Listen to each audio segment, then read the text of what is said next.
bring it back to the commission.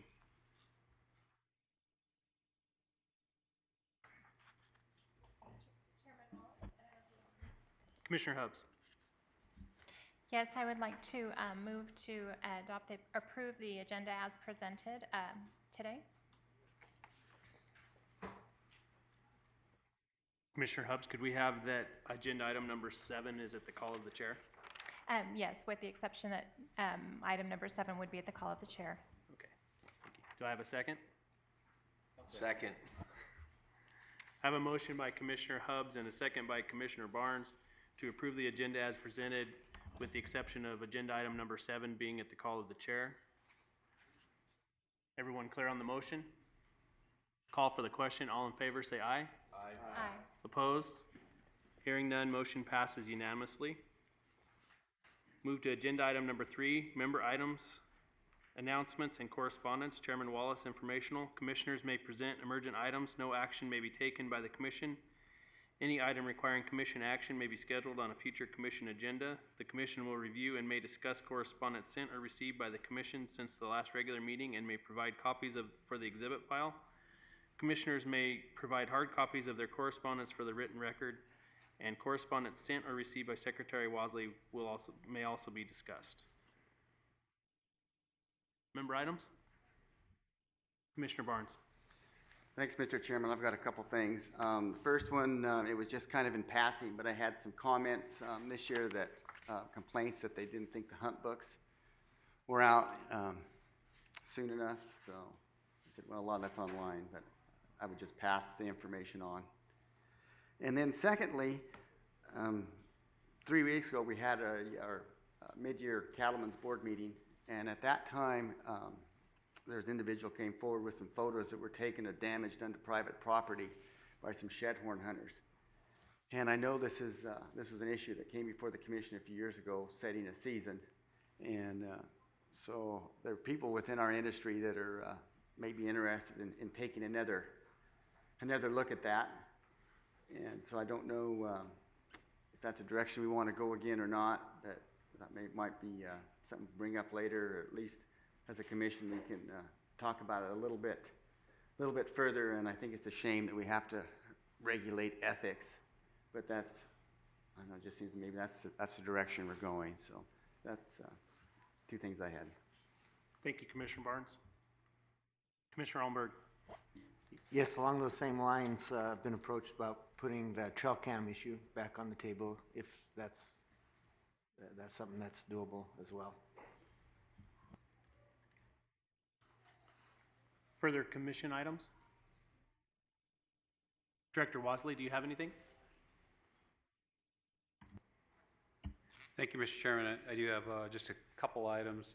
I guess first I would like to make the commission and CABs aware. You'll hear this probably a couple times over the next day and a half. So we intend to have a CAB workshop in association with our August commission meeting. So as you hear items discussed today, both the commission and the CAB, we invite items to be added to the CAB workshop agenda for the August meeting. I would encourage, whether it be through the open meeting or if people have issues that they would like, are more comfortable bringing to me on the side during a break, we can consider adding those to the workshop, the CAB workshop agenda for the August meeting. I've received some correspondence from multiple sources. Some of those correspondence I'll read, or at least make sure that the commission is in possession of them. They're specific to particular agenda items. One is relative to the lands issue that we're going to be discussing tomorrow. Another one is relative to the heritage tag vendor selection. I'll either distribute those to the commission or read those into the record at those times. And I do have one email from an individual who wanted to express his concern for hunting in northeastern Elko County, with concerns that Wine Cup Ranch will eventually fence hunters entirely out of that area. This individual is not able to attend this meeting over the next 2 days because they're out of town if the commission has not received that, we'll make sure that the commission also receives that correspondence. And the last thing I have as an announcement, I believe this may be in the department activity report, but I think it merits mentioning as a standalone item in this agenda item, is a couple significant retirements from the agency. Both Chris Healy and Kim Toulouse of the Conservation Education Division recently retired. Last Friday was their last days in the office, each 30-plus years. Chris Healy had appeared in over 1,000 TV spots and over 5,000 radio spots, and just wanted to make special mention of their retirement and that they'll be missed. And that concludes my remarks, Mr. Chair. Thank you, Director Wasley. Further commission items? Seeing none, we'll move to agenda item number 4. County Advisory Boards to manage wildlife. Member items, informational. CAB members may present emergent items. No action may be taken by the commission. Any item requiring commission action will be scheduled on a future commission agenda. Come on up, Paul.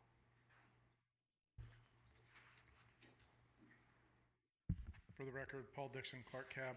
At our cab meeting the other night, during public comment, something was brought up that I guess I didn't realize may or may not be a problem, which is feral cows in the McCullough and that whole range there, basically stomping down water supplies and breaking up stuff that is out there. I know that everybody in the state has a lot of interest in feral horses, and feral horses being one of the things that is controlled by BLM, not us. But the Department of Ag controls the horses, as far as I know, the cows in the state. And my assumption is that if we have feral cows out on the range and it's destroying water and habitat that would be used by wildlife, we should maybe as a department or other things work at things, or maybe we are. It was something that I was unaware of, and I thought I'd bring it up here. And if there's a taste or fever or education thing that can be given back to the public of what we're doing in those areas, that would be great. Thank you. Thanks, Paul. Glenn? Glenn Bunch, Mineral County. Just a couple of things. One is Walker Lake is up over 9+ feet today. This morning we have a flow into the lake of 2250 CFS. We've got plenty of room, bring the water on. We got room. And the other thing is, I'd like to say a thank you to the department. Last weekend we held a forum in the town to update the people that was interested in Walker Lake and what's going on. It was attended by almost 200 people. It was a 2-hour event, and the department, we reached out to different people to come and make a presentation and answer questions. The department sent their fishery person down and worked great. We had he was quite helpful, quite knowledgeable. I just want to say thank you to the department for everything that they do in support of our people. Thank you. Thank you, Glenn. Further CAB comments? Seeing none, I'll bring it back to the commission, and we'll move on to agenda item number 5, duck stamp request, Wildlife Staff Specialist Mark Farman and Mike Zaradka for possible action. The commission will review and may take action to approve up to $87,511 for projects submitted for funding from duck stamp funds. Mark. Thank you, Chairman Wallace and other commission members. I'm Mark Farman. I'm Wildlife Staff Specialist with the Habitat Division. I serve as staff support for the next 2 agenda items regarding duck stamp, upland game bird stamp, and then also agenda item 8 regarding Wildlife Heritage Program. So getting back to agenda item 5 regarding duck stamp, I'm going to briefly review the highlights of what we've sent you in the duck stamp report. And then I'm going to ask Mike Zaradka, staff specialist that manages our WMA system, to come up and say a few words about the projects that are proposed on the WMAs. And that's basically 7 out of the 8 newly proposed projects are found on our WMAs. So this report briefly summarizes progress made on the projects approved for FY17 funding. And then if you turn to page 10, That's the summary table that lists the projects that are seeking funding that staff supports. As Chairman Wallace mentioned earlier, the grand total of the new projects, total amount being requested is $87,511. If you turn to page 11, the purpose of this table is to answer the question, what happens to the balance in the duck stamp account if we approve the full amount of projects? And as you can see, if the full 87,511 is approved, we still have a very healthy balance of $323,608. And if you turn to the next page, that's where the actual proposals are found for FY18. So each of the project managers of the new projects have submitted these proposals, and there's a lot of detail in there. So before I think we open up any questions with the commission, I'll ask Mike to come up and give you a brief overview, if that's okay. That's fine.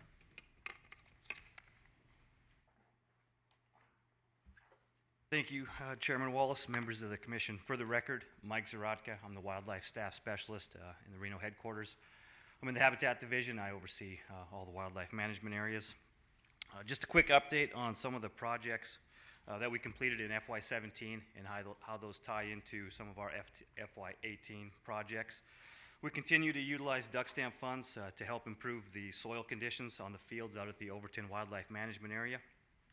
In addition, this year, Stan Hardy, who holds the farming lease on the wildlife area, along with our wildlife area employees, are going to be working with NRCS on a plan to re-level some of the fields out there to help with more efficient irrigation and water conservation practices out there. At the Carson Lake Wetlands, with the assistance of Ducks Unlimited and the U.S. Bureau of Reclamation, funds were used to enhance portions of the rice and cabin drains. What we did out there was sediment was dredged from those canals and new water control structures were installed out there. Currently, these ditches sit under about 6 feet of water due to the excessive spring runoff that we had, so it'll be interesting to see how these projects hold up once that water recedes. And the main project for the wildlife areas in FY18 will be the completion of a wetland enhancement project out at the Key Pittman Wildlife Area.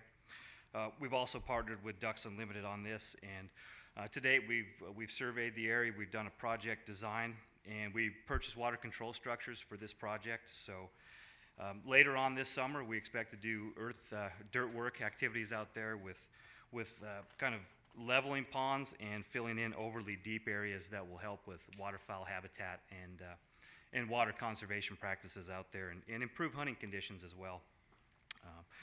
Once that project is completed, then we're going to focus our attention to the Overton Wildlife Area, where we'll do a similar project on the Pintail and Wilson Pond areas. So that was the update I had for you. Thanks for the opportunity to provide updates to the commission. Thank you, Mike. Questions or comments from the commission? Commissioner Johnston? I had a question, I guess, is the project for the Overton Wildlife Management Area on the farming project, is that being farmed by someone who's leasing the property? And is it the same person? Because what struck me is we're going to use $3,500 of duck stamp money to buy inputs and soil amendments because the farm fields have suffered from a lack of appropriate farming strategies. And I want to know, why are we letting the same person farm the ground if they're not doing it? I mean, that should be part of the lease, that they're going to use good agricultural practices so we don't have to come back and spend sportsmen's dollars to do what the farmer should be doing on the fields that the farmer is farming. I mean, it just struck me as odd. Or why would you continue leasing the ground to the guy who has who's not following through on particular or appropriate farming strategies? You bet. Thank you. Excellent question. I can answer that. Mike Zaratka, for the record. That was incorporated into this duck stamp program probably, I would say, close to 10 years ago when Elmer Bull was the Habitat Division Chief.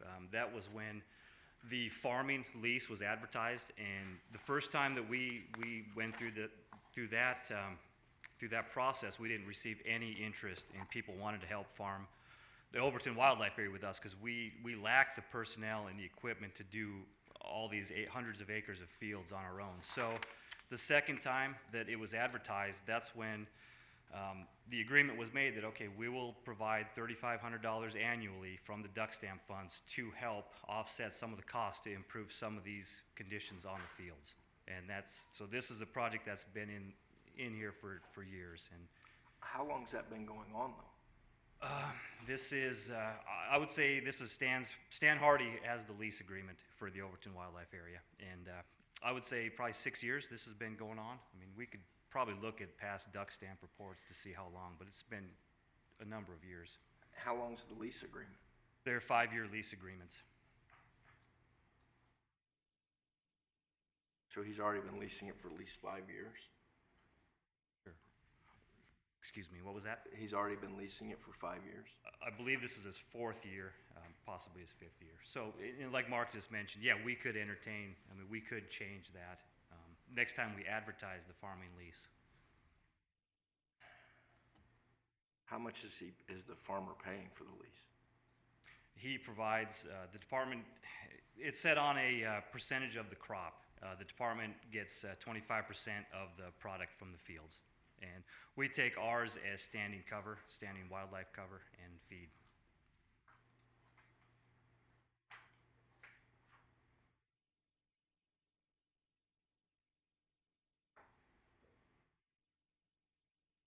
Thanks for the answers to the questions. I don't know if those address my concern, but at least have answers to them. Commissioner Hubbs? Yeah, I just had a few general questions. I'm sorry, I just had a few general questions. I'm interested in knowing, out of all of these projects, which ones are the most severe and pervasive in the state? Which areas need to be rehabilitated the most, in your opinion? For the most part, the WMA projects that you see listed are improving conditions. So for example, pond leveling, wetland enhancements, the work that Mike just described. So I don't know if addressing severe conditions is maybe the appropriate way of looking at it. It's more a case of these WMA properties are typically where the state's most valuable wetlands are located, and therefore it's the most important waterfowl habitat in the state for the most part. So it's more a case of managing what we have as well as we can to maximize the wildlife value on those wetlands. So it's really not a case, in my mind, of restoring areas that have been severely damaged by wildfire or severely damaged by whatever the cause is. Is that helpful? Yeah, yes, that is helpful. I just didn't know if any of these in particular needed more work than other areas, or if this was just basic maintenance that's done annually. It's both. It's not only maintenance; it's also enhancement. So it's Mike, as the manager. If you look at the names of the project managers that submitted all these proposals, they actually all work for Mike. So each of them are the managers of the individual WMAs.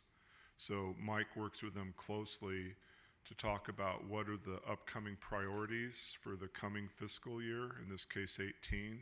So to even make this list, they've already gone through an internal process to identify what they think the top priorities are for the coming fiscal year. So there's a lot of coordination and planning that goes in before they even make this list. Thank you.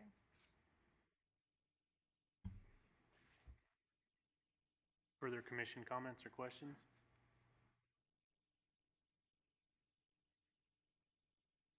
Commissioner Johnston.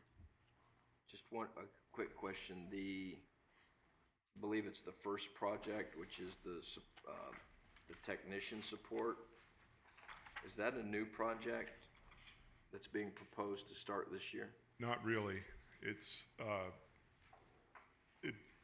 to be brief, it basically is paying for a grad student to help band, track, compile data, analyze data for multiple years of past data tracking and banding work, plus ongoing. So this is really to help fund years' worth of ongoing work that's going to continue into FY18. And if you have any detailed questions, I have Russell Wolstenhume, who manages our waterfowl program, on standby in Reno for a cell phone call if we want to get into any details I can't answer. No, I think the biggest thing, I understood that amount of data exists. They want to have someone come in and analyze the data. My only concern when I read the project summary was that duck stamp money is being used to pay the stipend of a grad student. And then if you go look at the statutes, and then I question whether or not that fit into funding a project. Yeah, the statutes include work that helps the waterfowl populations. I think the term is propagate, and there's, as you can see, a lot of this is on the ground habitat work, but the statutes clearly allow monitoring and related research and data analysis.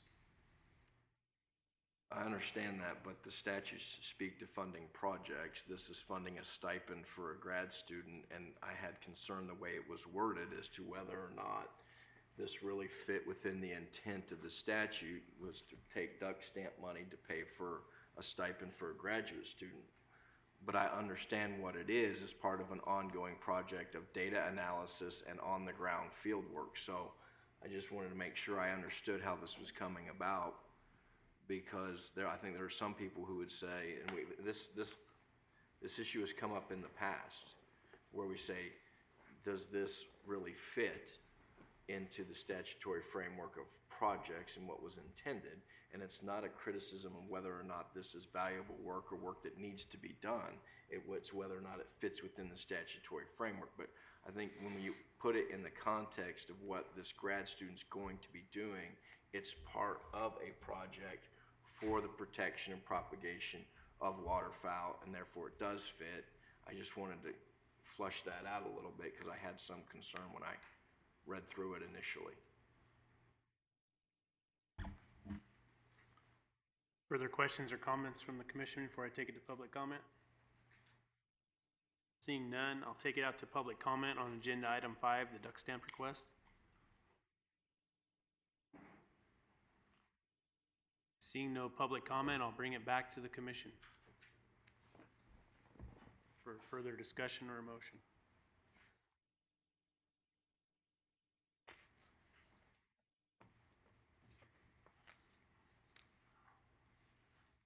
Commissioner Johnston, Yes?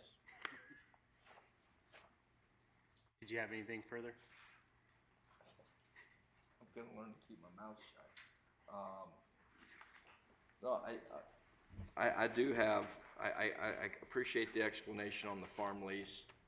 I think if the department made the commitment, I'm not so certain they should be making a 5-year commitment for the expenditure of duck stamp money in a lease agreement, because this is an annual progress that goes through.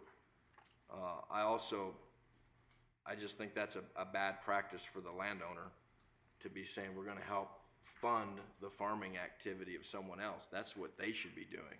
If they're gonna take over and lease a piece of farm property and grow the crop on it, then they need to put the appropriate inputs and do the job to maximize the crop and to increase the productivity of the land. So I hope that if we're in the fourth year of this farming, it's a 5-year lease, when it comes up for renewal, we take a look at those issues and make sure that whoever is going to be leasing the property is the one that's responsible for those type of expenditures, not sportsman's dollars. I understand the connection on the benefit of the two, but I just found that as odd, especially when what I take it is that the lack of appropriate farming strategies predated the existing lease, and we're trying to catch up and to get this person to take the lease. This was what was done. But after 5 years, that should be caught up. So when we get done with this first lease, I'd like to look at it then. So with that explanation, I'd make a motion to approve the proposed fiscal year 18 duck stamp projects as presented by the department for the total sum of $87,511. Second. Have a motion by Vice Chairman Johnston and a second by Commissioner McNinch to approve the fiscal year 18 duck stamp projects as presented by the department. Is everyone clear on the motion? Call for the question. All in favor, say aye. Aye. Opposed? Hearing none, motion passes unanimously, 8-0 with Commissioner Young still absent. Moving to agenda item number 6, Upland Game Bird Stamp Requests, Wildlife Staff Specialist Mark Farman and Sean Espinoza for possible action. Commission will review and may take action to approve up to $335,094 for projects submitted for Upland Game Bird Stamp funds. Mr. Farman. Thank you, Mr. Chairman. Mark Farman again, Habitat Staff Specialist. I manage the Upland Game Bird Stamp Program, and as Chairman Wallace just mentioned, staff is recommending the commission approve $335,094 worth of projects. If you turn to page 33 of your Upland Game Bird Stamp Program report, you'll see that most of the projects are very important to Sean Espinoza's Upland Game Bird Stamp Program. And in a few minutes, he's going to come up and talk about those briefly.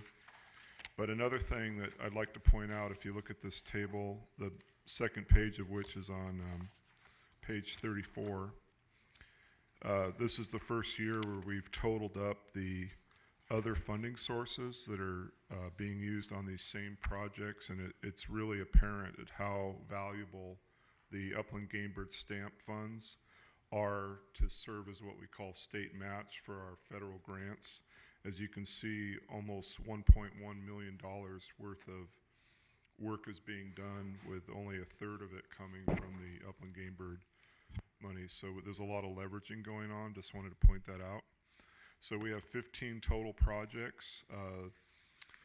The projects that are on the second page include quite a bit of on-the-ground habitat work.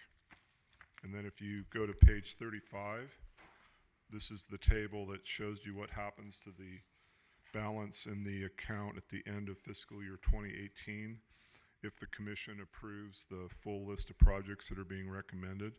And as you can see, full approval of those projects would result in a balance of 300. This is a approximate number, because there's I just want to point out it's not exactly precise, but it's very close, because there's you can see we rounded off the expenditures through the end of FY17, so that number is very close, but it can't, by nature, it can't be, by definition, it can't be precise. So roughly speaking, there'd be about $325,000 remaining in the account. So just like the duck stamp report, the rest of this report contains the actual proposals, and you can see the proposed project managers put a lot of effort into these. There's some good graphics and a lot of information in there. So with that, I'd like to ask Sean Espinoza to come up and say a few words about the projects that he'll be managing.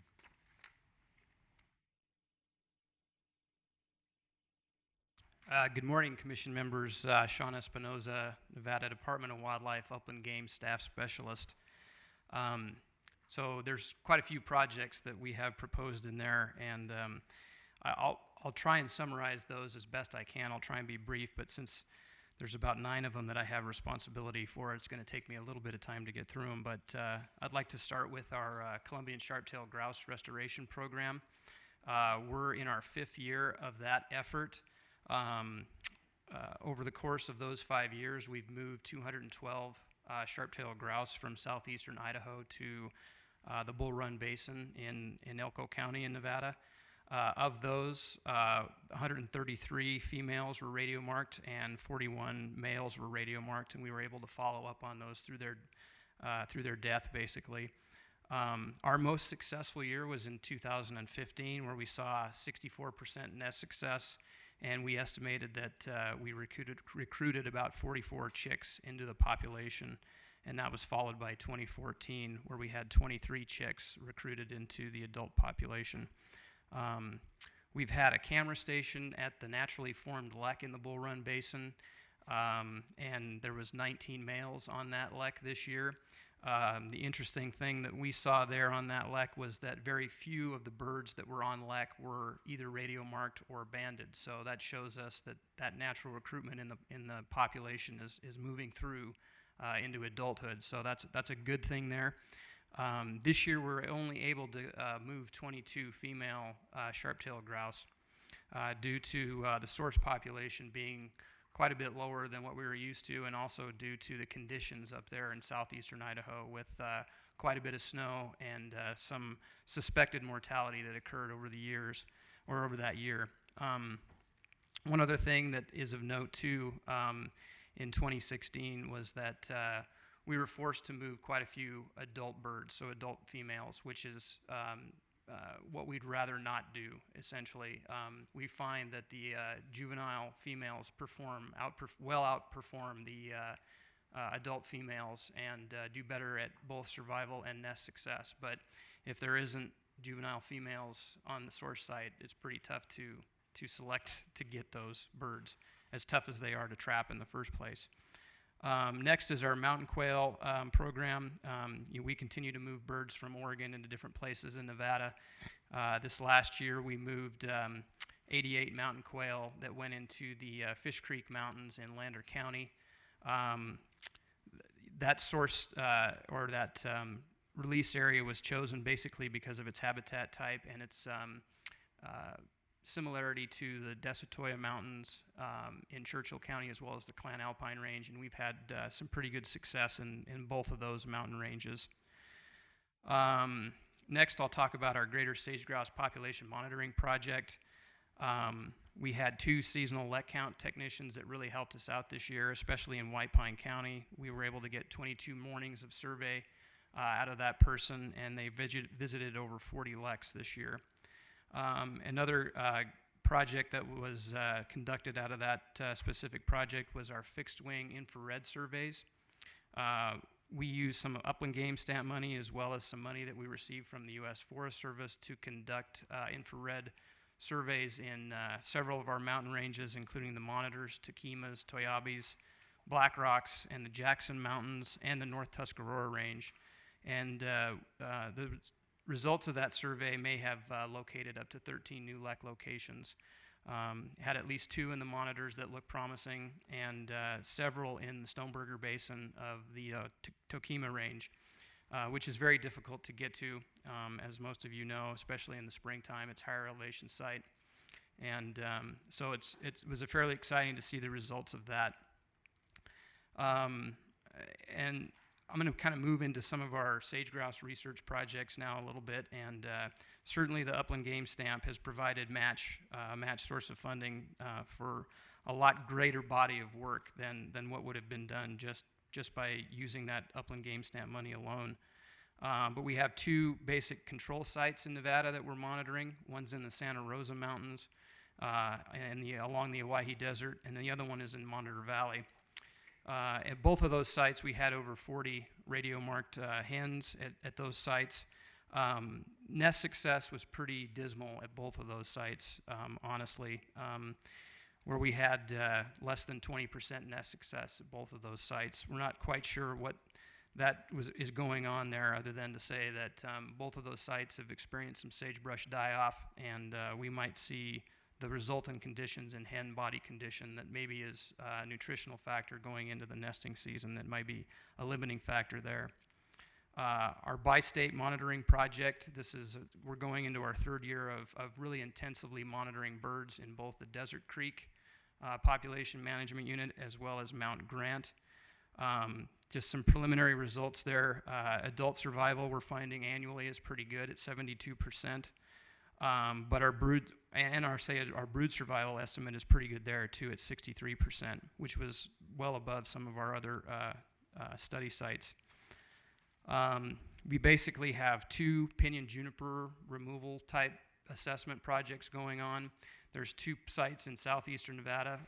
In Lincoln County, we've got the Cave and Hamlin study area, as well as the Desatoya study area in Churchill County. Very difficult to capture birds out of some of those sites in Lincoln County, particularly in Cave Valley, but we do have I think 20 GPS satellite transmitters that have provided us with over 5,000 locations in both of those areas, and we are documenting some use in some of the treatment areas that have been implemented down there by the BLM with some assistance from us as well. We also partnered with the University of Nevada, Reno on a late brood-rearing habitat project, which was basically looking at we're trying to link survival of chicks with late brood-rearing habitat condition, and we've got a pretty decent model put together of late brood-rearing habitat around the state, since that's such a limiting factor around Nevada, and it's really trying to hone in on those areas that are really important to sage grouse during the late brood-rearing period of July, August, and early September. And with this model, we're actually able to look back in time at habitats and how they've changed from 1985 to 2016 with aerial imagery. So it's pretty cool to look at some areas that have improved and other areas that have declined in terms of importance. Another one of our study sites is our Virginia Mountain study site, and this one has kind of really gone through some genesis over the years. It started out as sort of a wind energy development study. There was a wind project that was proposed on Spanish Flat, so we really wanted to get in there and know how birds operated on that mountain since we had little information. That wind energy project didn't materialize, and we thought that through the results of that study, we were seeing that there was really poor nest success up there, largely due to the fire that occurred in 1999. So we did a raven removal project up there and looked at the results of that. This was the 3rd or 4th year of raven removal in that particular project area. And we were seeing some improvement in nest survival up there, up to 29%, which was up from an average of about 18%.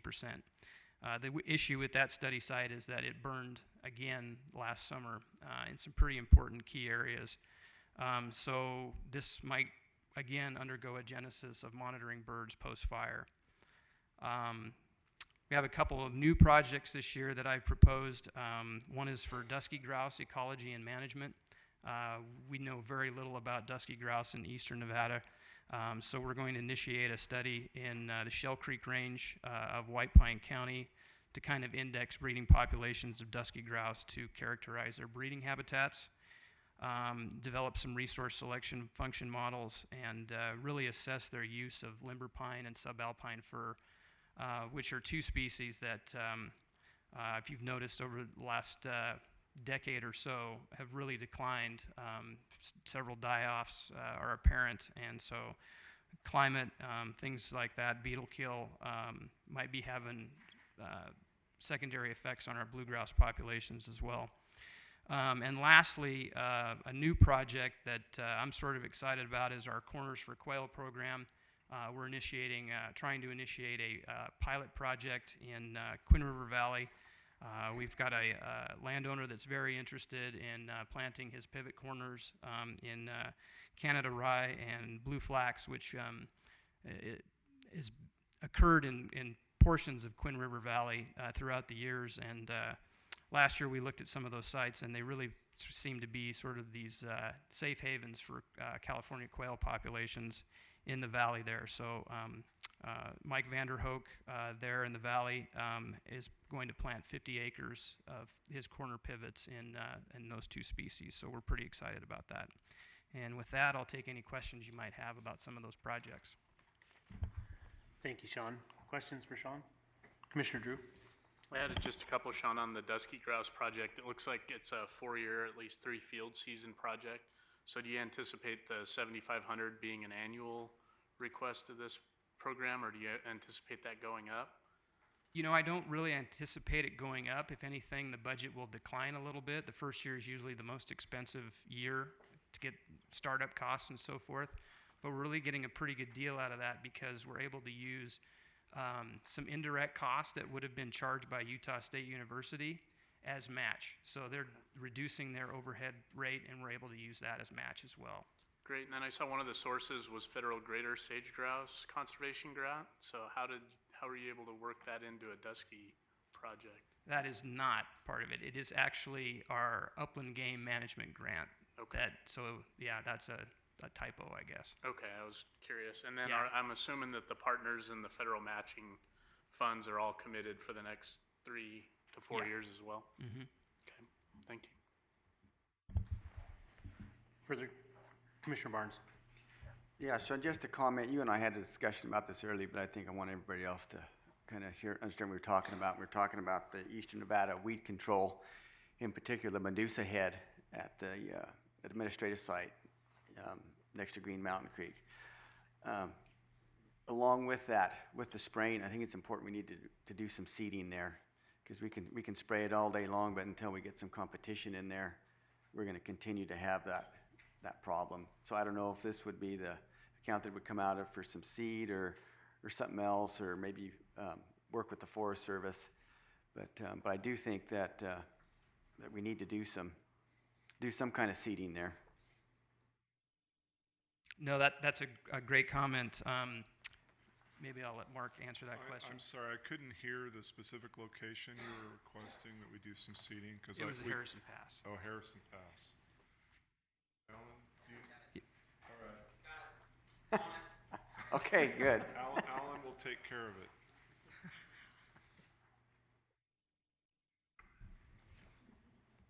Commissioner Hubbs.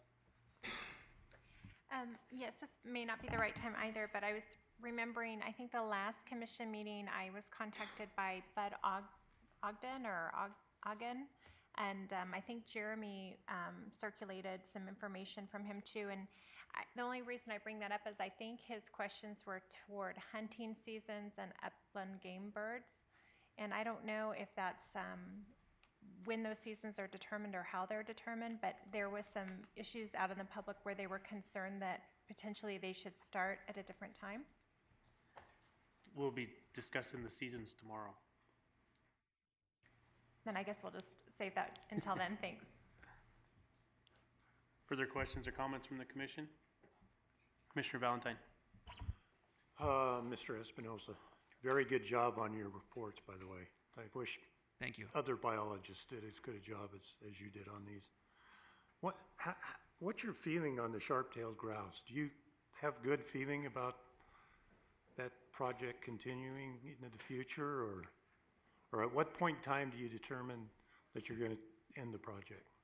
Yeah, that's a great question, Chairman or Commissioner Valentine. Sean Espinoza, for the record, Upland Game Staff Specialist. If we could repeat 2015, I would feel very confident in that project. Seeing what we saw in 2016 was unfortunate, and some of that may have been due to the winter also. But really what we'd like to do is augment that population for another 2 years. And we've sort of worn out our welcome a little bit in southeastern Idaho. A lot of those birds were taken off of private lands. And so they've been very gracious working with us over the years, them and the Idaho Department of Fish and Game. But we feel that there is opportunity in British Columbia if we can work that out. And Washington Department of Fish and Wildlife is also moving birds from British Columbia to habitats in Washington. And we might be able to piggyback on that project. And we feel that if we could just get 20 females, preferably yearlings, for 2 years, we could put that population over the top, and it would be a self-sustaining population. And if this is successful, we feel that we can move to other sites in northeastern Nevada and connect that population to an existing population in Idaho. So that's what we're hoping for. We just need a few more years like 2015 to occur, and I think we can make it happen. Further comments or questions? Vice Chairman Johnston. Just a quick comment, and it was alluded to earlier, but there's just nothing better than to look to see that you have $335,000 in upland game stamp money but it's a total projects of over $1.4 million by leveraging that money. It's just incredible to see that in these proposed projects of how the upland stamp money is being leveraged to get to this many projects. And I think you've all done a wonderful job in that regard, so I just want to make that comment. Thank you. Thanks. Anything further from the commission before I go to public comment? Seeing none, I'll take it out to public comment on agenda item number 6, upland game bird stamp requests.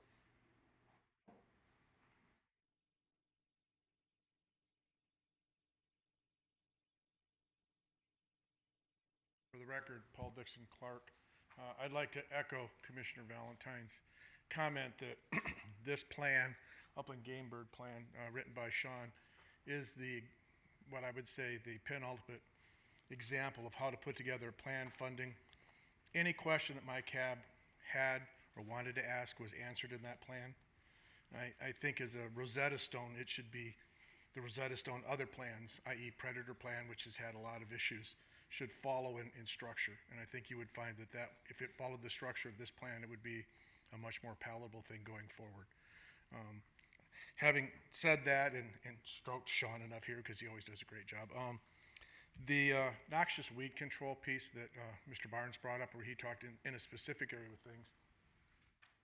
One of the things with noxious weed control that we have in the state is that we're doing some weed control, but what kind of studies are we doing in the background of those weeds and how they're affecting wildlife as we bring in these invasive species? And I'm not sure that I see this specifically in plans, and maybe Alan or you could answer, Sean, or others, I'm not really sure, but looking at it is, it's one thing to say we're trying to replace, or we know we have weeds, but in some cases, we're not getting ahead of cheatgrass, we're not even getting ahead of Medusa head, to be honest with you, in some places. What impact is that having on our wildlife, and what sort of extraordinary efforts do we need to be taking if it's having impacts on our wildlife more than we're doing right now? And I don't know if I've seen those questions asked or answered in the system yet, and so I thought I'd throw them out here. Thank you. Thank you, Paul. Come on up, Sean.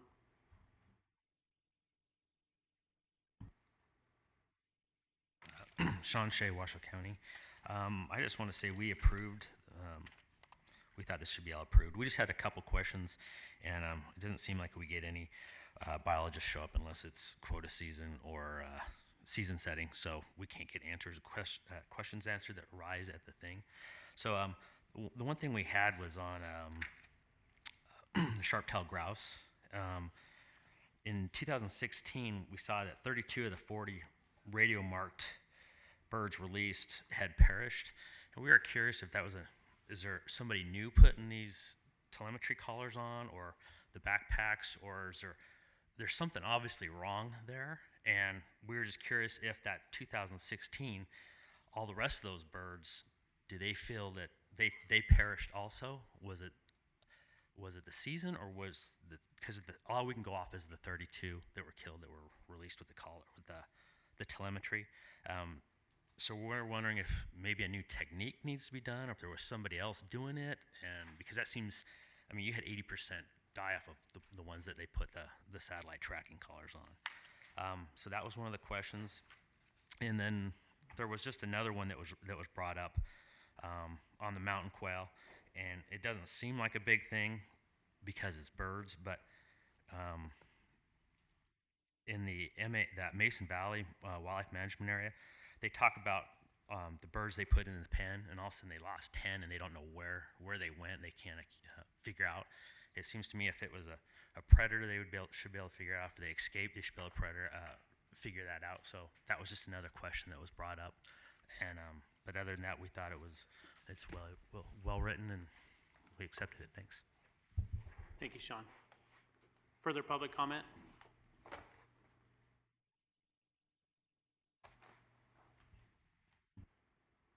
Hello, Commissioners. My name is Patrick Donnelly. I'm with the Center for Biological Diversity. Appreciate the studies for the effects of pinyon juniper removal on greater sage grouse populations. I think it's a valuable topic for further study, given the widespread deployment of that tactic for sage grouse habitat restoration. We would encourage a wide variety of metrics be studied in those proposals. the wholesale clear cutting of pinyon and juniper for sage grouse habitat has a variety of effects on the overall ecosystem and could be an example of managing an ecosystem for a single species, which is not always beneficial to our overall environmental health. So addressing a number of factors in these studies related to the broader ecosystem, not just sage grouse, we believe will be important to having a more full understanding of the effects of clear-cutting pinyon and juniper to manage a single species. Thank you. Thank you. Further public comment? Seeing none, I'll bring it back to the commission. Further comments or questions for the department? Commissioner Hubbs. Just on that note, I think that was a really good point about the clear cutting. I didn't know what the department's stance was on that. I've always wondered if, because I know we go in and chain and pull out the trees, and if we've had negative consequences from that type of removal.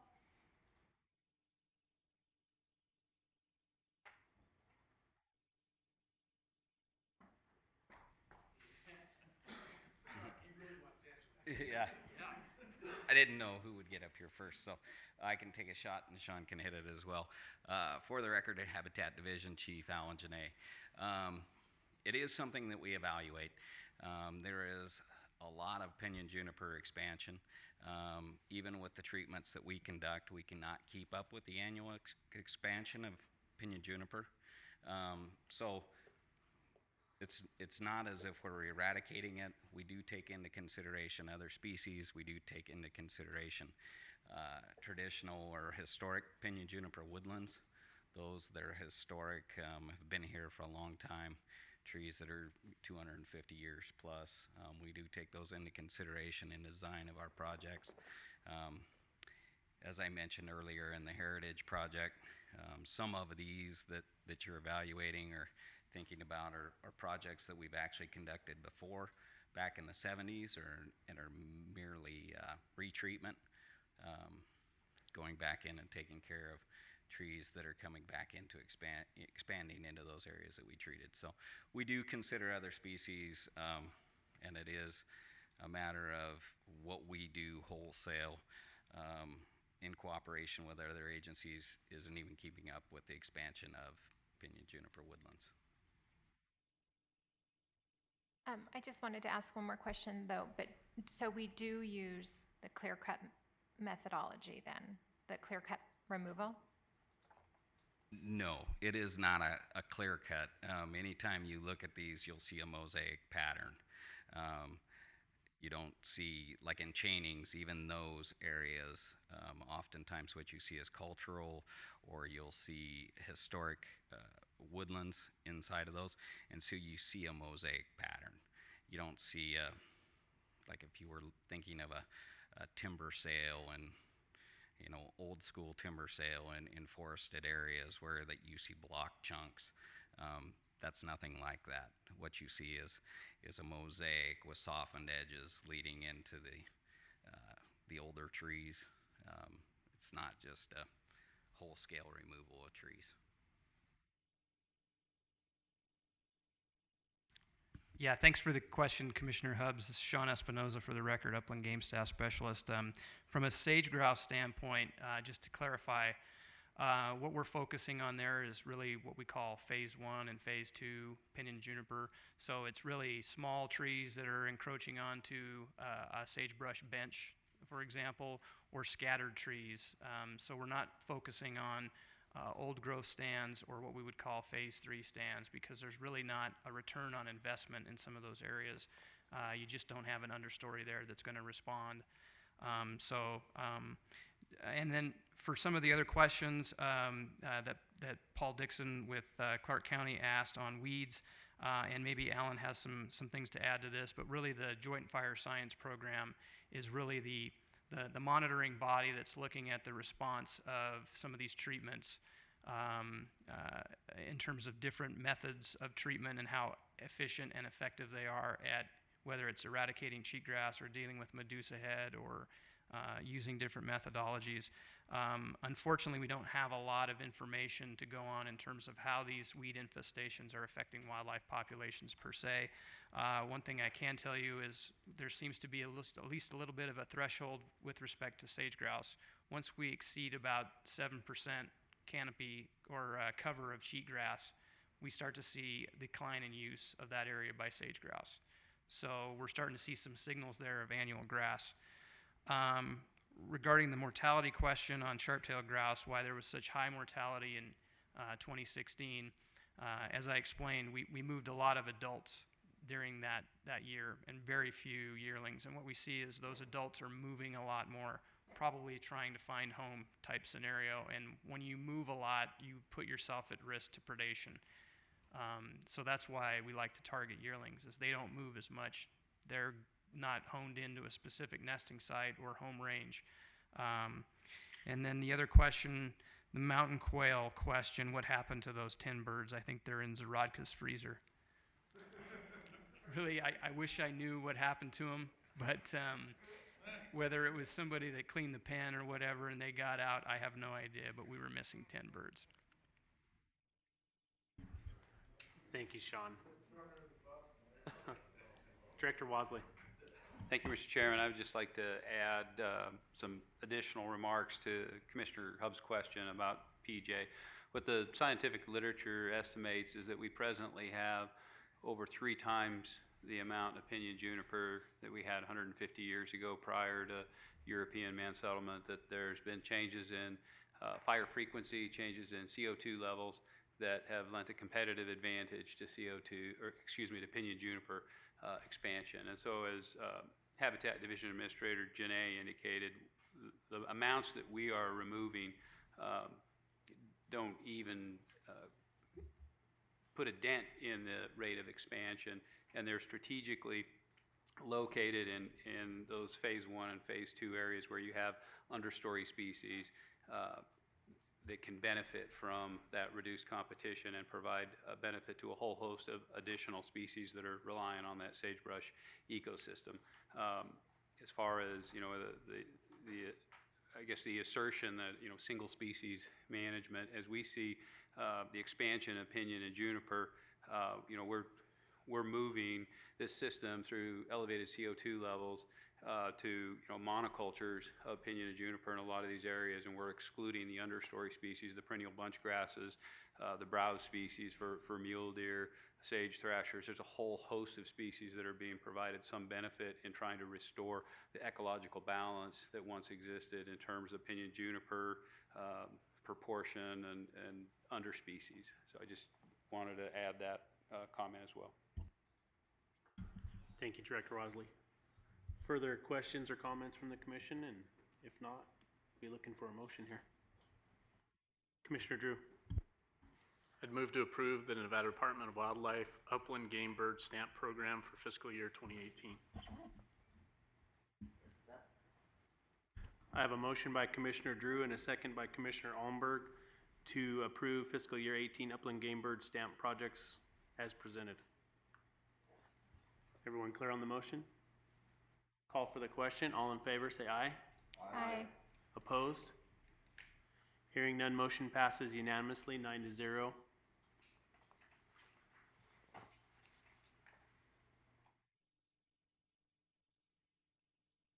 Move to agenda item number 7, Commission Regulations, Adoption Workshop for Possible Action, Public Comment Allowed. Commission General Regulation 466, Partnership and Wildlife Drawing, changes to non-resident restricted deer tag and changes to big game return card questionnaire deadline, LCB file number R140-16, Management Analyst 3, Maureen Holliger for possible action. The Commission will consider adopting amendments to Chapter 502 of the Nevada Administrative Code. This regulation defines the term main drawing, revises the order in which the Silver State tag drawing, PIW drawing, and main drawings for tags are conducted. Authorizes an applicant for a non-resident restricted deer tag to apply for a non-resident deer tag in the Partnership and Wildlife drawing and the Silver State tag drawing in the same year, and revises the big game return card questionnaire deadline from 5 p.m. to 11 p.m.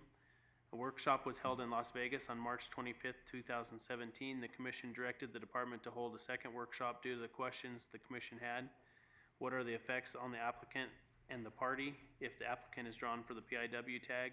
And 2, why are the predator and/or fees not collected when applying for PIW? The non-resident process for applying for PIW was also discussed. A second workshop was held for this regulation on May 13th, 2017. The commission did not have any recommended changes and all questions were adequately answered, and the commission asked to proceed with an adoption hearing. Ms. Holger. Thank you, Chairman Wallace and Commission. Maureen Hellinger, Nevada Department of Wildlife License Office. I am here to present for adoption Commission Regulation 466 LCB File R14016. Like you indicated in your introduction, the regulation proposes to change the order of the drawing regarding the Silver State Tag, main drawing, and Partnership in Wildlife. That change will allow our Partnership in Wildlife applicants to all participate in that particular portion of the draw versus just the unsuccessfuls, which is what it's currently doing. It also addresses an eligibility opportunity for our restricted non-resident guided tag applications and allows them to be able to apply for those deer tags in the Silver State Tag drawing and the Partnership in Wildlife, which they haven't had in the past.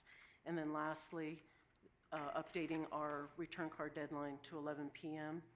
And we have had 2 workshops. We've answered questions, I think, adequately, so I'd like to request of the commission to go forward and adopt this regulation as it's listed today. Thank you. Thank you, Maureen. Any questions for Maureen from the commission? Commissioner Drew.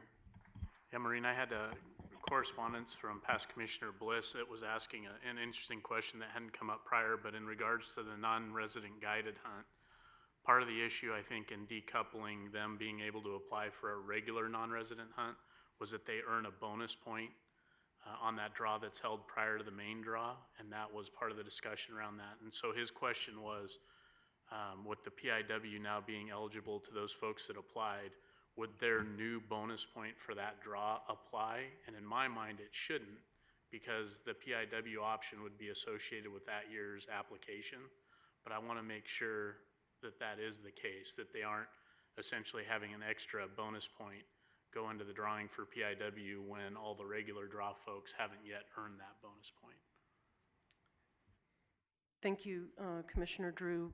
His question is an interesting one, but regulation excludes both the Silver State and Partnership in Wildlife from bonus point program activities. It's just restricted to those antlered deer categories in the main drawing, so they will not be utilizing bonus points. They go in with 1 draw number into those if they apply for those options. So, but it is a good question. So the restricted non-resident guided deer applicants come out of the main draw and are only eligible for Silver State and Partnership in Wildlife. There was discussion at prior meetings to allow eligibility for the main draw, but that was not approved. It was just strictly allowing eligibility for Silver State and Partnership in Wildlife. Okay, and I knew that was the case for Silver State, but for some reason I thought that may not be the case for PIW. So what you're saying is when you get to the PIW draw or the Silver State, everyone's bonus points go out the window and essentially everyone has 1 ticket in the drum. Correct. Okay, thank you. Further questions or comments from the commission? Seeing none, I'll take it out to public comment on agenda item number 7, Commission Regulation 466. Seeing no public comment, I'll bring it back to the commission for further discussion or a motion. Mr. Chairman, I'd move to approve Commission General Regulation 466 LCB file number R140-16 as presented. I have a motion by Vice Chairman Johnston and a second by Commissioner Valentine to approve Commission General Regulation 466 LCB file number R140-16 as presented. Is everyone clear with the motion? I'll call for the question. All in favor say aye. Aye. Opposed? Hearing none, motion passes unanimously 9-0.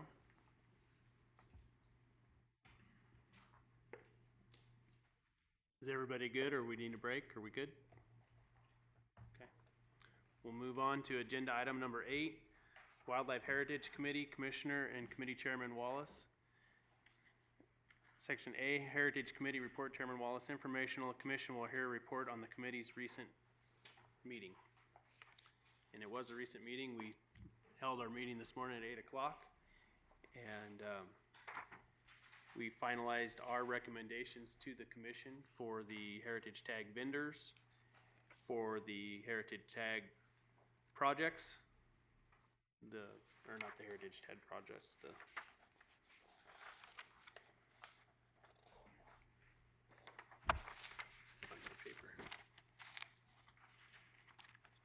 the heritage projects, and then we also approved extensions and funding reallocations this morning, and we will be working on those in the next couple agenda items. Is there any particular questions, or do we want to move to that section where we're basically discussing the meeting this morning?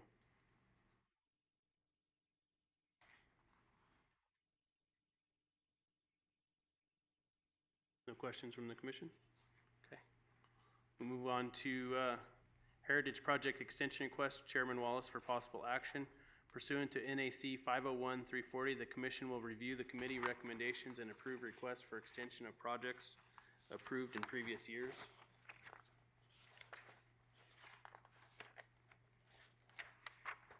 In the projects this morning that were discussed, we had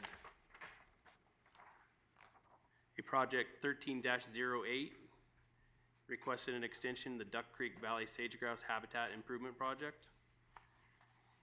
And a extension request for project 15-02, respiratory pathogens in mountain goats, assessing effects on recruitment and transmission risk to sympatric bighorn sheep.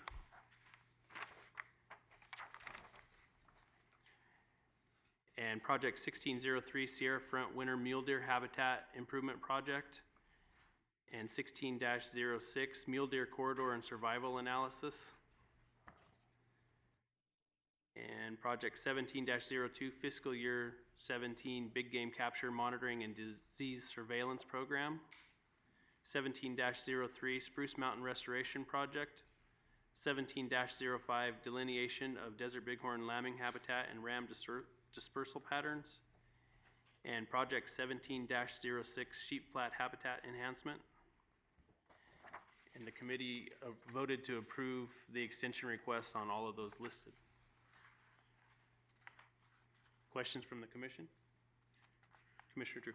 This might be more of a statement, and I don't know if the committee can answer it. Maybe this is more pertinent to NDOW, but in 1308, the Duck Creek Valley Sage Grouse Project, it notes that NDF crews could not complete the work because of Little Valley. Is that a scenario where they're burning slash piles? And my understanding is they're on an indefinite burn ban. And the only reason I bring it up is, you get to fiscal year 13 and we're starting to get a few years out, and we need, in my opinion, money hitting the ground. So I don't want us to get in the habit of applying before projects are ripe and then stretching projects out 5-6 years. So just something maybe to clear up on the record as to whether or not we will in fact be able to finish that project this year. Yes, Mark Farman for the record. You're correct that it was that type of project where NDF's expertise managing slash burns was needed, and because of the Little Valley fire, those crews were unavailable, and the project manager, Lee Turner, has assured us that the rest of this project will be finished during this fiscal year.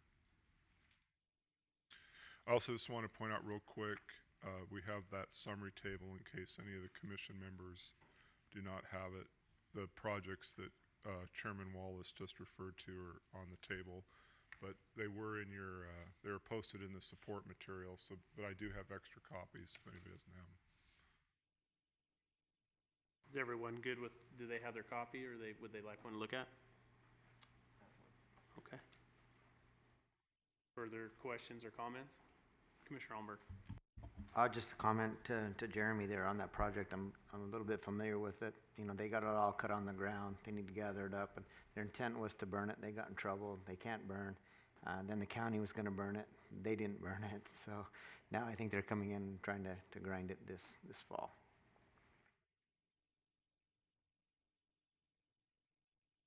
Further, Commissioner Hubbs.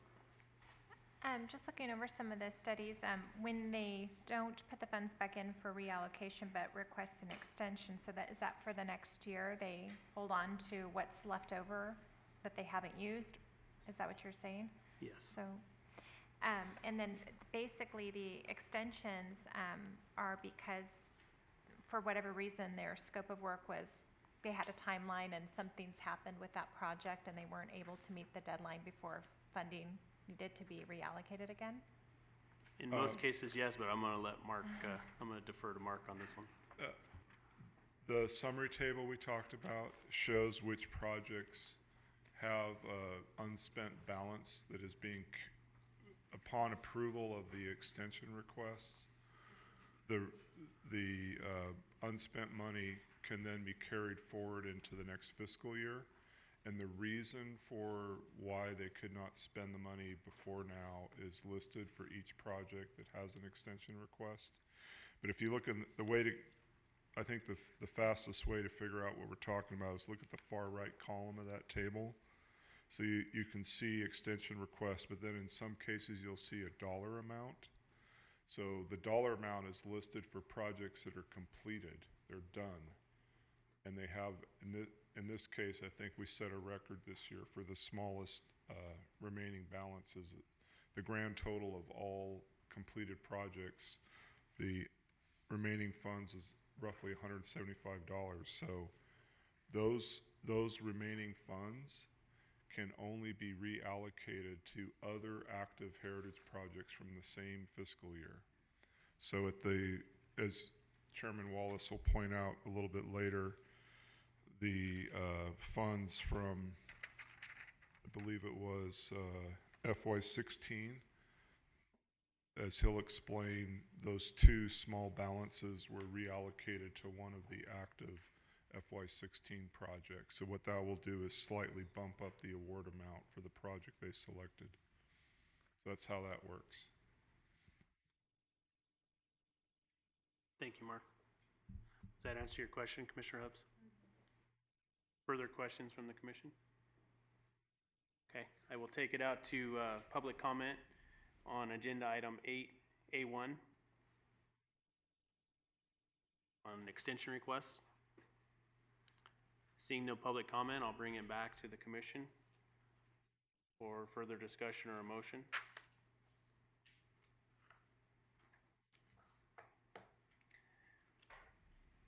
I move to approve the recommendation by the Heritage Committee for the project extension request for project 13-08, 15-02, 16-03, 16-06, 17-02, 17-03, 17-05, and 17-06. Second. I have a motion by myself with a second by Commissioner and Vice Chairman Johnston to approve the, lost my place here, project extension requests. Is everyone clear with the motion? I'll call for the question. All in favor, say aye. Aye. Opposed? Hearing none, motion passes unanimously, 9-0. We'll move to agenda item 2, Heritage Funding Reallocation. Chairman Wallace for possible action. The Commission will review the committee recommendations and may approve reallocation of $175.75 in unused heritage funds from previously approved projects to any other previously approved project from the same fiscal year. And that is also on the same support material we were just looking at. And from our meeting, what we ended up with is we have, in fiscal year 16, we have a balance of $134.42 from 2 separate projects to be potentially reallocated. $70.42 from project 16-04, the Atlanta Road Sage Grouse Habitat Improvement, and $64 from project 16-09, the North Shell Pinyon Juniper Removal Project for $64. And the committee approved reallocating that total of $134.42 to project 16-03. And then we also had a remaining balance of $41.33 from project 14-04. and there are no projects still open for fiscal year 14 that could be reallocated to. So the only reallocation is of the $134.42 that the committee recommended reallocating to project 16-03. Questions from the commission? Commissioner Drew. Yeah, just for sake of clarity, the 4133, not that it's a huge amount of money, but that'll revert back to the principal of the Heritage account? Correct. Further questions from the commission? Seeing none, this is an action item. I'll take it out to public comment on the Heritage funding reallocation. Seeing none, I'll bring it back to the commission for further discussion or motion. Mr. Chairman, I'd move to adopt the recommendations of the Heritage Committee with respect to the reallocation.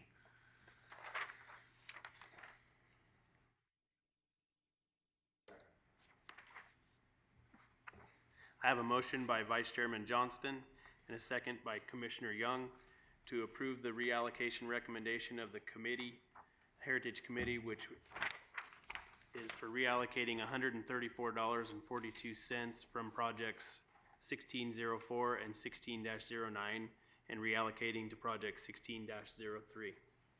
Is the commission clear with the motion? Call for the question. All in favor, say aye. Aye. Opposed?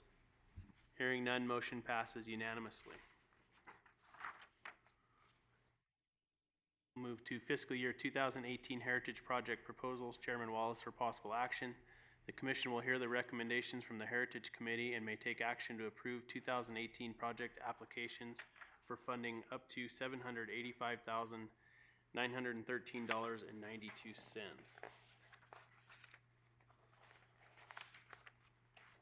Does everyone have a copy of the proposed projects for fiscal year 18? Commissioner Hubbs. I do, but I'm sorry, what did you say the amount was? $785,913.92. Okay, up top, I see that. Okay, thank you. And basically what we have is we have the Heritage Committee recommended funding all of them in the amount requested except for project 18-02, and it would be funded at $66,313.92. But that difference between the $100,000 and the $66,313.92 will be made up for by a donation from NBU Reno.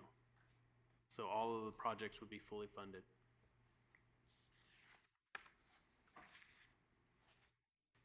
Questions from the commission? Commissioner Hubbs? I'm sorry, what is MBU? Nevada Bighorns Unlimited Reno. Okay.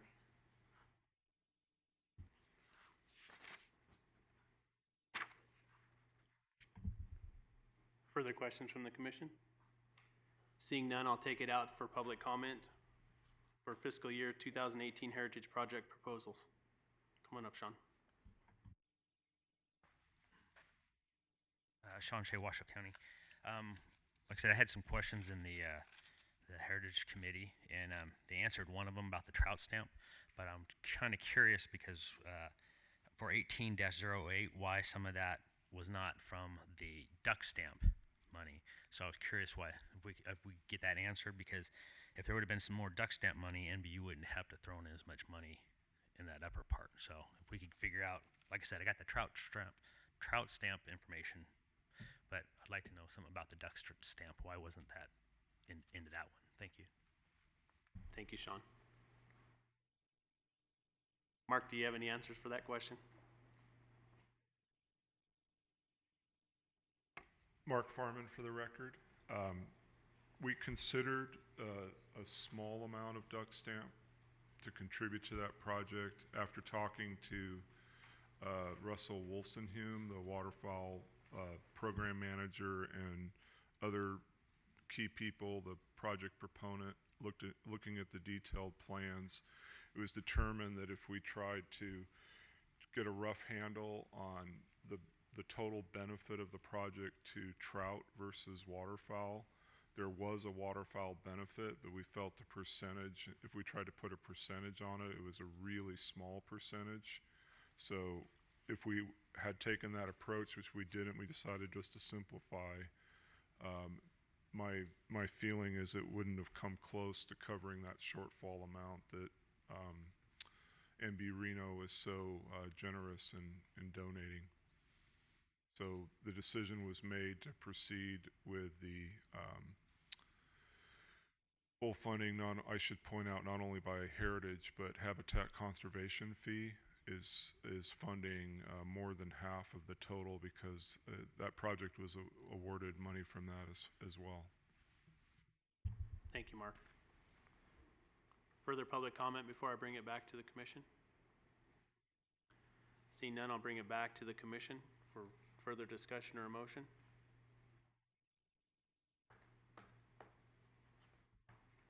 Commissioner Hubbs.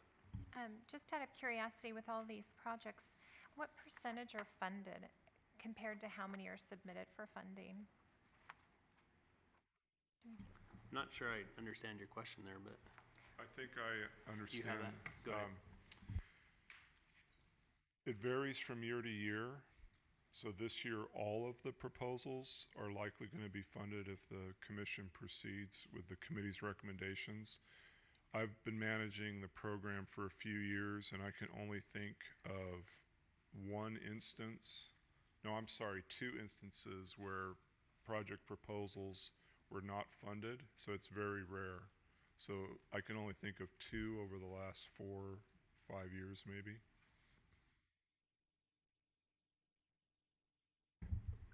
Does that answer your question, Commissioner Hubbs? Yes, I just didn't know if there was a huge slew, a large amount of projects, or if we were, meeting each project need over time. Mr. Chairman? Yes, Director If Wilson. I might add to that, Commissioner Hubbs, there's a couple things in play there. One, we've seen the available amount of funding increase, and we also do some internal prioritization and review in an effort to make your jobs a little bit easier and reflect department priorities in that. So we don't just dump a ton of projects on you. We know the availability of funds, and we try to have projects commensurate with the availability of funds. And what we have seen, the availability of funds increase with the advent of Silver State, Dream Tag, and other programs. Thank you, Director Walsley. Commissioner Drew. Yeah, just a quick statement of thanks to NBU Reno for making up the shortfall on the overall request, and I think in doing that, they understood what the other proposed projects were.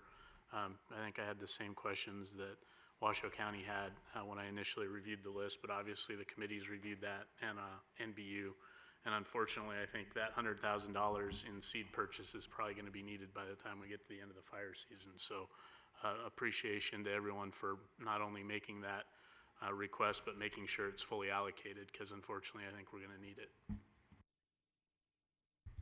Thank you, Commissioner Drew. Further questions or comments? Commissioner Johnston. I just want to make a quick comment, and it really follows on a conversation I had after the last commission meeting. And you go through the heritage projects, and I think we go through this and we don't take the time to realize that between the heritage, upland, and duck stamp money, we just funded about $1.2 million worth of projects that were then leveraged with another about $2.4 million in projects. So if my math is right, it's $3.5 million worth of projects for wildlife conservation. That's a tremendous amount. But what I really think it shows is the importance of hunting opportunities, because it's hunting opportunities that create this revenue and the matching funds and that.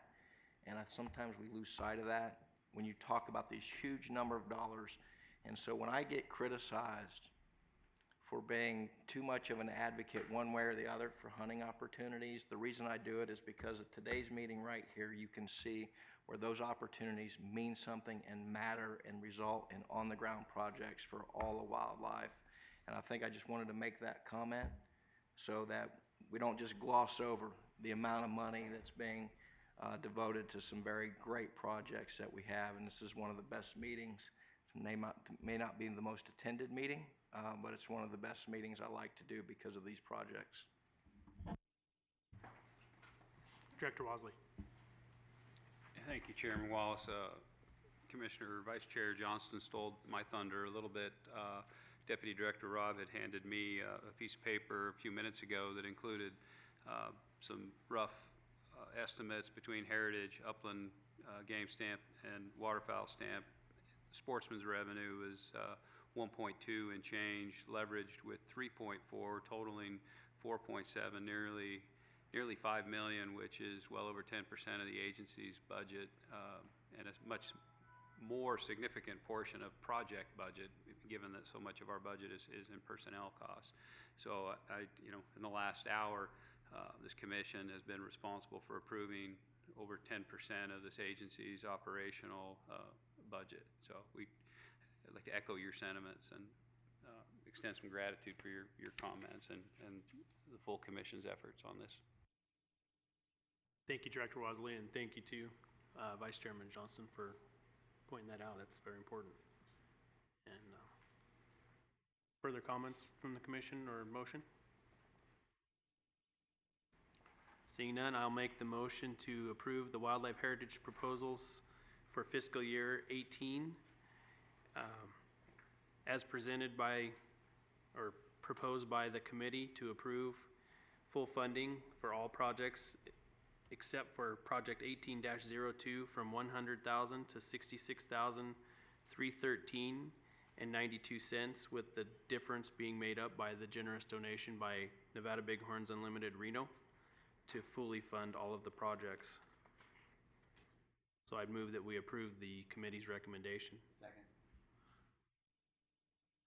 I have a motion by myself and a second by Commissioner Barnes. Is everyone clear with the motion? I'll call for the question. All in favor, say aye. Aye. Opposed? Hearing none, motion passes unanimously, 9-0.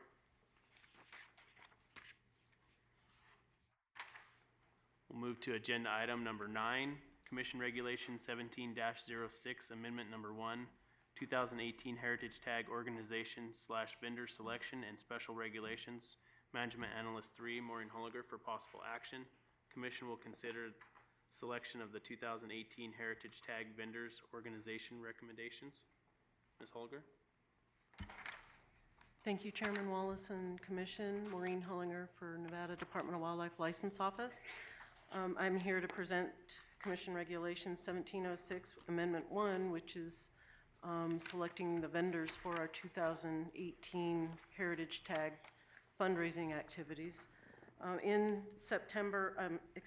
February of 2017, the Commission approved CR 1706 for those tags, species, seasons, and quotas. And pursuant to Commission Policy P10, the Department mailed to the potential vendors and posted on the Department website the vendor packet that included P10, the CR 1706, and instructions that included the deadline and email address for vendors to submit the packet. This new process of posting on the website and allowing the remittance by email was quite successful this year. We had our all-time high of proposals submitted. We had 16 proposals, of which one was late out of California. The vendor proposals were received by the deadline, which was April 17th. The Heritage Committee meeting in May reviewed the proposals and provided the department direction to contact some potential recipients in regards to their opportunity for the 2018 tags. And then the department, we also provided them an opportunity to present their case here at the meeting this morning and here for you today if they should like to attend. And then this morning we had our Heritage Committee meeting, and I will discuss the recommendations out of that meeting shortly. In your packet, you have a copy of the 1706 2018 Heritage Tag Amendment Number 1, and the organization column is in blue. You know, that's what's up for discussion today, to plug in the vendors that you might choose. You also have the vendor proposal summary that shows what vendors, the 16 vendors and their events and their species that they were interested in. And then the Heritage Committee sifted through those proposals and came up with the recommendations this morning. And then I also provide a 5-year history of the Heritage Tag fundraising activities. We've done this historically, and I always provide that to the commission because it's just something for you to look at and review for your consideration when you make your decisions today. So in your packet, you have the, I believe it's the notes for the vendors. On that, you can use that as a worksheet if you like when I go through what the committee recommended this morning as a final recommendation.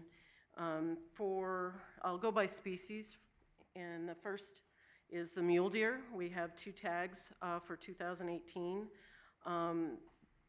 The recommended, final recommendation out of the committee this morning for one is the Wildlife Habitat Improvement of Nevada, WIN, and then the second mule deer tag was Nevada Sportsman's Unlimited. Next was the 2 antelope tags, Pershing County Chuckers Unlimited, and then Nevada Waterfowl Association. Then we also have 2 elk tags, and the committee recommended Meadow Valley Wildlife Unlimited and Elko Bighorn Unlimited.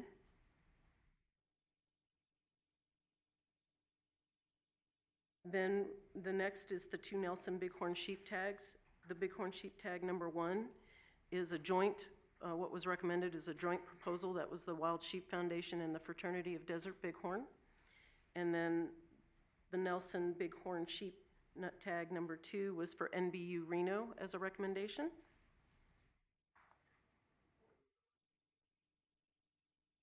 It's a joint proposal submitted by the Wild Sheep Foundation and the Fraternity of Desert Bighorn.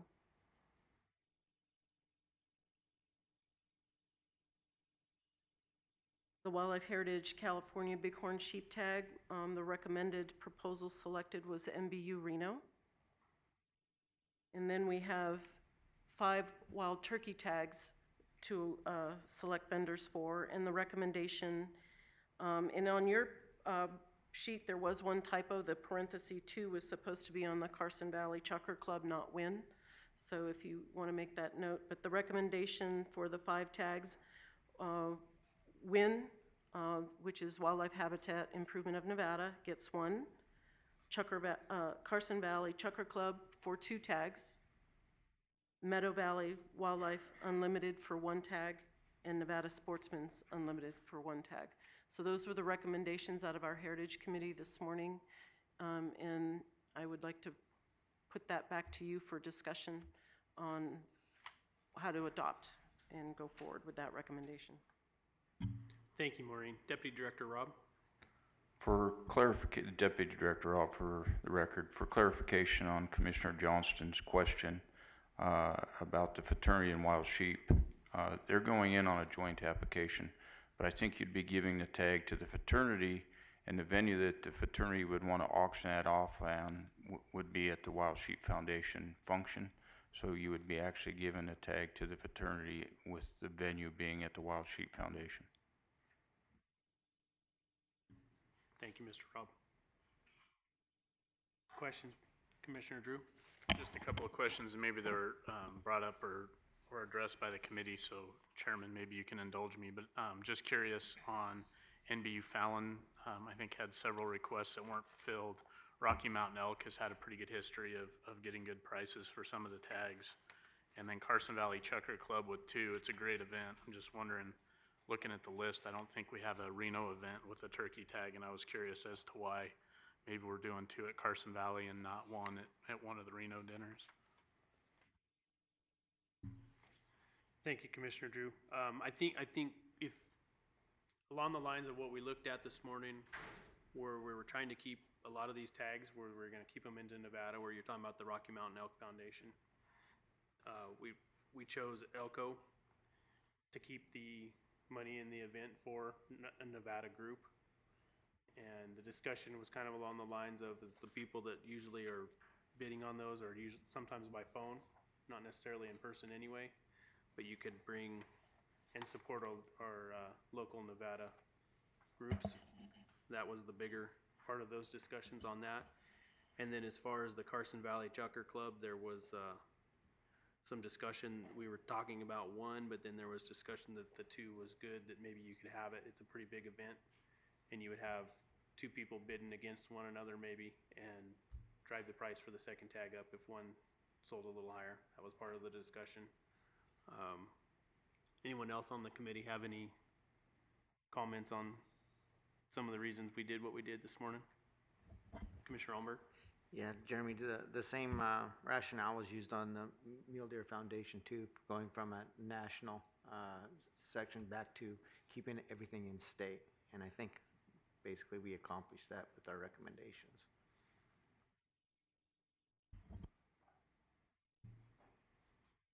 That address your questions? Further questions from the commission before I take it out to public comment? Seeing none, I'll take it out to public comment on agenda item number 9.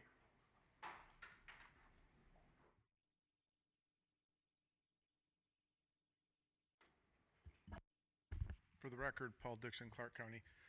On the turkey tags, there was a discussion at the Heritage Committee meeting this morning about giving 2 tags to Carson Valley Chucker Club, and looking to see there, in question, Commissioner Drew's question, the Clark County Cab looked at SCI, Reno, Jeremy, as a potential vendor for that tag up there since they applied, and I don't know if they've ever received a heritage tag for doing things, and a turkey tag was, our thought would be a good way to introduce them into the system.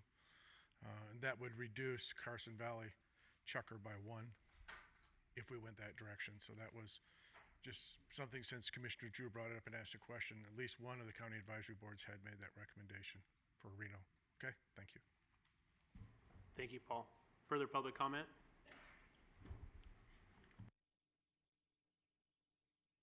For the record, Chris Cefalu, MBU Reno. I'd like to reiterate Paul's comment for NNSCI. They have had heritage tags in the past. I've had the elk. I think it probably would be a good move to split up the 2 tags and move one of those turkey tags to Reno. I also like to say thank you for consideration for MBU Reno for the 2 sheep tags. Thank you, Chris. Coming up, Sean. I think we wanted to bring up the 2 for Carson Valley, because if you look at the funds that especially 2016, I believe it was, Carson Valley, it gives a ton of money to the upland game projects.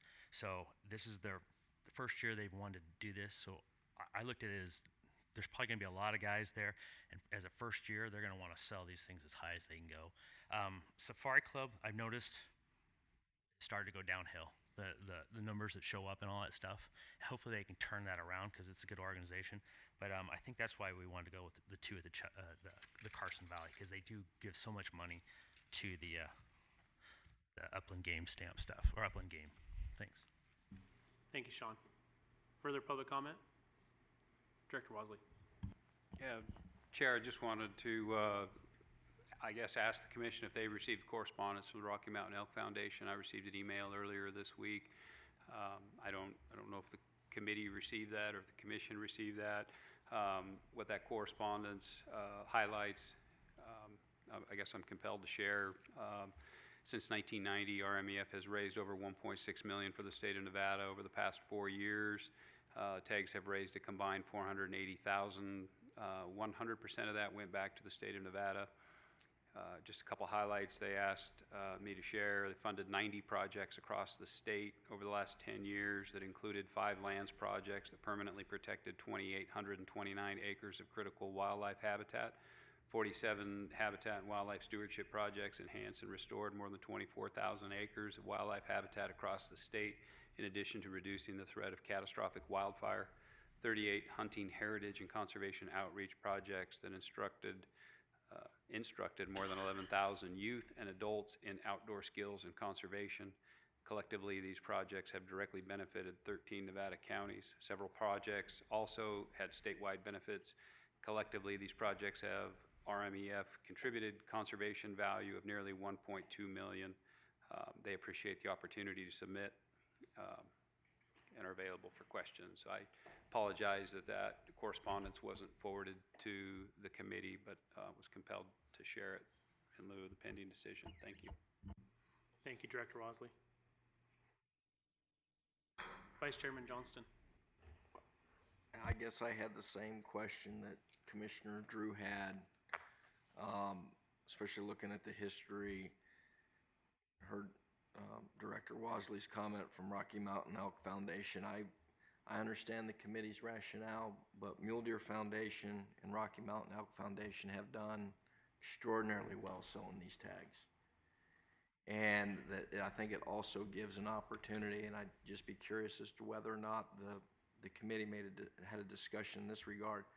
It's an opportunity for the state of Nevada to be highlighted outside the state at some premier sportsmen's events of here's a heritage tag and that. And I just wonder, do we lose that and potentially lose money to the heritage account by taking or not giving tags to these two organizations that have done extraordinarily well in the last few years? And the local Mule Deer Foundation does support certain projects in that. So just wondering whether that was considered. That was part of the discussion. It wasn't the highlight of the discussion. The highlight of the discussion seemed to be that the feel of the committee and of the public that came to speak was that keeping the tags at events that were in Nevada was important. I'm not saying that what you said isn't important. I do see your point of view there, and when it was brought up like that it does make sense, but that was the discussion and the thought from the committee, was keeping it in Nevada. Commissioner Drew. Yeah, having had some previous life experience in these, managing some of these tags, I would say that I'm kind of split on this. I mean, it does create a lot of interest at these events. I think, especially on the bigger tags, the buyers seek those venues out, whether it's them being there in person or them being there on phone. So I think bottom line, no matter how you go, you're going to have funding coming into the state, and it's probably not going to deviate a whole lot no matter where you put those tags. And at the same time, there is something to be said for some of those bigger expos just drawing maybe some regional and or national attention to some of the opportunities in Nevada. But I don't know that one approach is better than the other from, bottom line fundraising for wildlife standpoint. So I'm comfortable with the committee's recommendation. I think we could argue it back and forth all day, and I don't know that there's a right answer. And I agree, Commissioner Drew, because I too felt like I was on the fence, but then the rationale with keeping it in the state kind of pushed me to go that direction. And I think I want to go make sure, I didn't really close public comment. We kind of brought it back to the commission a little soon, but I want to go back to public comment real quick just to make sure that we had everybody's comments in before I bring it back to the commission officially. Okay. Seeing none, I'll bring it back to the commission for further discussion or a motion.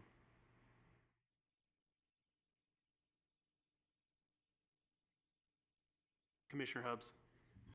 My only question is, with the vendors, if they are not provided, or if they don't meet what, obviously not everybody gets their request, and every year, do you take that into account when you're assigning to new vendors, the ones that didn't get the year before, or is somebody tracking that?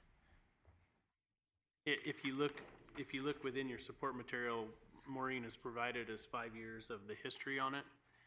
And the committee does take into account who's had it and the amount of success they've had in selling those tags.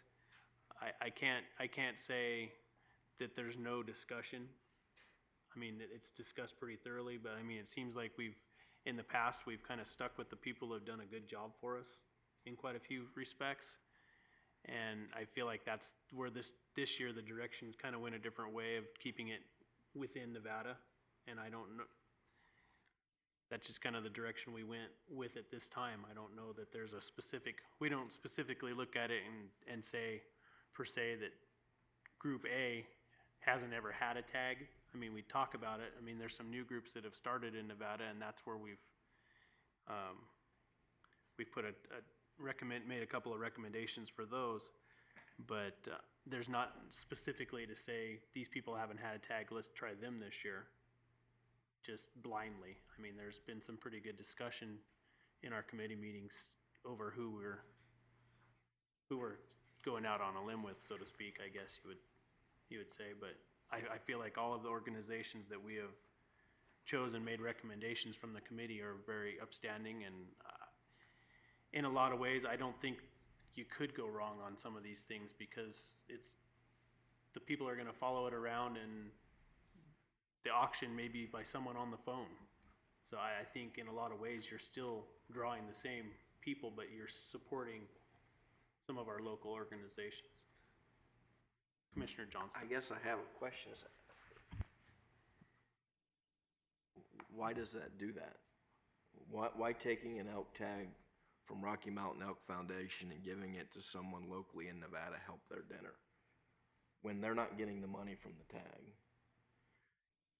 The people who are bidding on this tag may not even be at the dinner. They're gonna, as you say, the rationales, we're gonna follow it. We'll bid via telephone. I don't know how it adds to a particular dinner other than potential excitement. I don't think it drives ticket sales, because the people, the average person out there is not going to be in the game for the ticket. And I think maximizing the value of the ticket is critical. I think the benefit to the state by having some of these tags outside of the state exists. It'd be hard to quantify, but I believe it does. But I don't hear people saying, I'm going to the NBU Reno dinner because they got the Desert Heritage tag. I mean, they go because they like the event. And certainly it's exciting during that moment when they're auctioning off that tag. There's no doubt it is. I mean, with this year, I forget what it went for, 140 or something. I mean, it was a lot of excitement in the room. I get that, but I don't think that drives NBU Reno's dinner. What drives NBU's Reno's dinner is what that organization does in putting on that event. The room, the atmosphere, everything. All the silent auction items they get, the other hunts they get, and the work that board of directors do. And I'm a former member of that board. And I know how much work goes into that dinner. But people go because of a social event that it is that's fun, not because, oh, there's a heritage tag. And I don't think giving a heritage tag to a Nevada group just because they're a Nevada group is going to do much for their dinner, but may run the risk of maximizing the value of that tag. Especially when you're talking about how well our MEF and Mule Deer Foundation have done with these tags in the last 4 years. So I understand a bit of the rationale of the committee. I just don't agree with it, because I think there is ultimately you got to maximize the value of these tags so we can fund the projects in the manner that we did. I believe the way to do that is to continue to give an elk tag to the Rocky Mountain Elk Foundation, who also supports the state of Nevada, as well as the Mule Deer Foundation. So I can't go along with the committee's recommendations. I respect the rationale and the work. I just have a difference of opinion. Commissioner Barnes. I appreciate Commissioner Johnston's view, and I do understand what he's saying. And I'm a little on the fence also, but I sat through the committee meeting this morning, and I listened to the discussion there, and so I guess I lean a little bit more towards the committee's rationale. So along with that, I'm going to attempt a motion.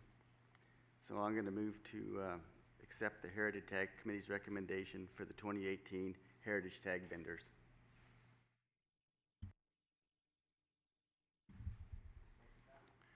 I have a motion by Commissioner Barnes and a second by Commissioner Almberg to accept the committee's recommendations for the Heritage Tag vendors for 2018.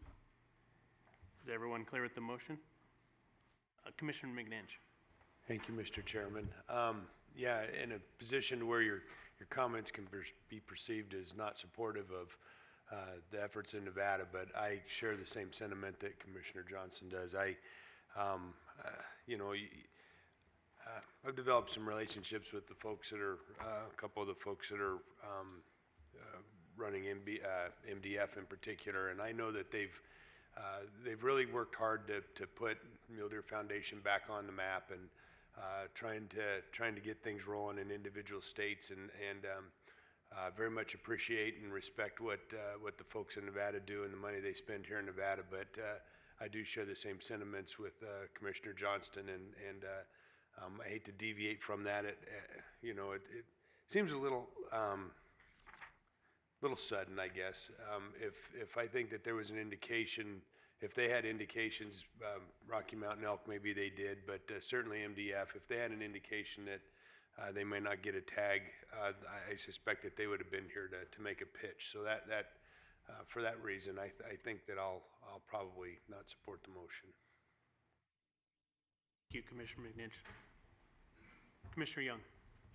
Yeah, I couldn't make the meeting this morning because I broke a tooth last night and had to go to the dentist this morning to get a cap before I got to go out of the country. But one thing I want to remind you is I'm a member of the National Finals Rodeo Committee here in Las Vegas, and for the last 3 years in a row, the Rocky Mountain Elk Foundation has had their they have a Christmas, an outdoor show combined with Cowboy Christmas, and they moved that event to coincide with the rodeo, and it has been an amazing success for the NFR and the people that attend the NFR, and brings a lot of money and a lot of people to Las Vegas at a time that the rodeo is here specifically. It's the slowest time of the year.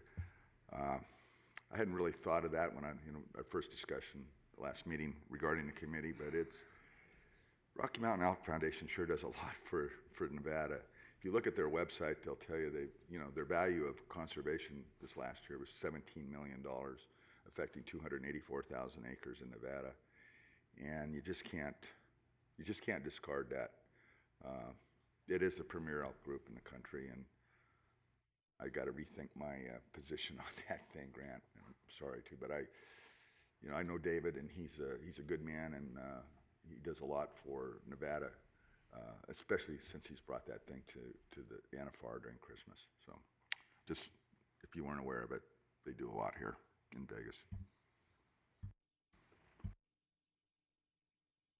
Commissioner Johnston. Yeah, and I guess I do want to say, none of my comments should be interpreted as the other groups aren't worthy or aren't good groups or anything like that. I'm not saying that. I'm just looking at historical record and the value of tags being outside the state. So I don't want anything that I said to be interpreted that I look disfavorably on the other groups that the committee has made recommendations for. But I'm not going to support the motion for the reasons I stated. Commissioner Young giving additional input on Rocky Mountain Elk, I think, pushes me even further in that regard. So, Commissioner Young. Mr. Chairman, do we have to vote on this today, or can we regroup as a committee, the Heritage Committee, or is that against the rules? I think we have to vote on it today. And let me be clear too. I don't have an axe to grind either way on this, and a lot of stuff has come forth here in the last 10 minutes that I wish we would have had at our committee meeting. I wish we'd have had the email from Director Wasley. My bad.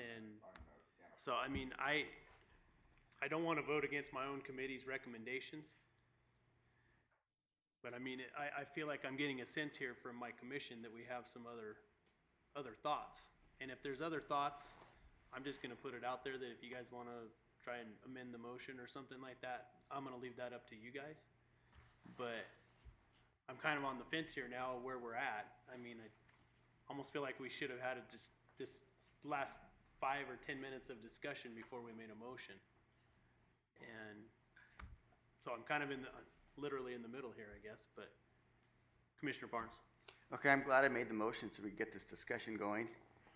But we can fix this with parliamentary procedure here. All we need to do is make an amendment to my motion, if that's what we need to do. I mean, so we don't need to worry about if we have to make a decision today or not.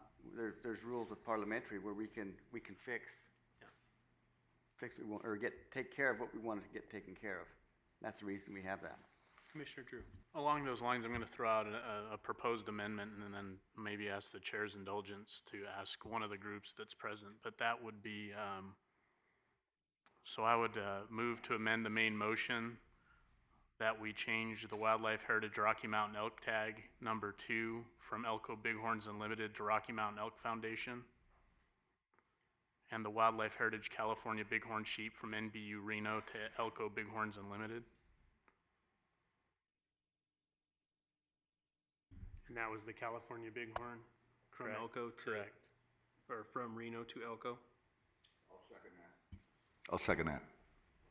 And then just to lead off the discussion, I have not had the pleasure to attend the Elko Bighorns Unlimited event, but I know they do great things for wildlife in Nevada. I have attended NBU Reno for probably as long as I can really remember, and they do a phenomenal job with those tags. Really, the amendments just more in the spirit of spreading that excitement a little bit broader in the state and beyond the state. So certainly, no dig at NBU Reno. I know you guys recommended a lot of tags and you do great with them, but I also think there's a benefit to getting some of that excitement up in Elko County as well for a group that's done great things for wildlife. So, Okay, thank you, Commissioner Drew. Just for, on an amendment to a motion, does that have to be 2/3 or is that just a?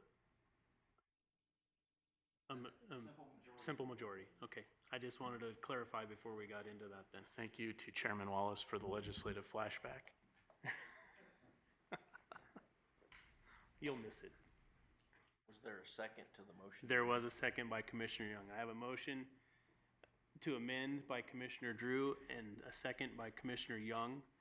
And I'll clarify that just to make sure that I'm clear too. We will change, the motion to amend would change the Rocky Mountain elk tag from Elko Bighorns Unlimited to Rocky Mountain Elk Foundation.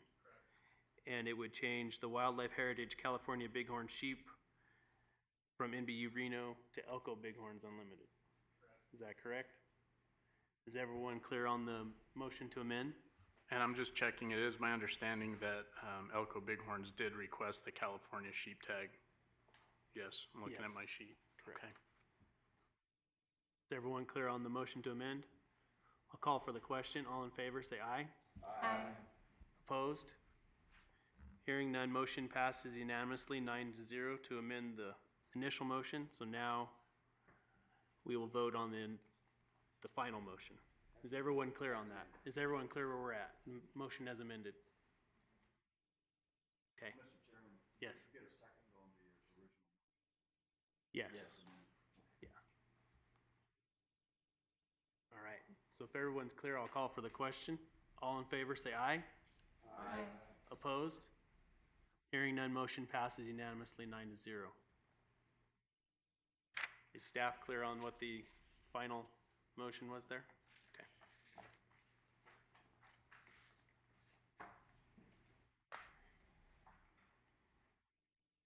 That will close agenda item number 9.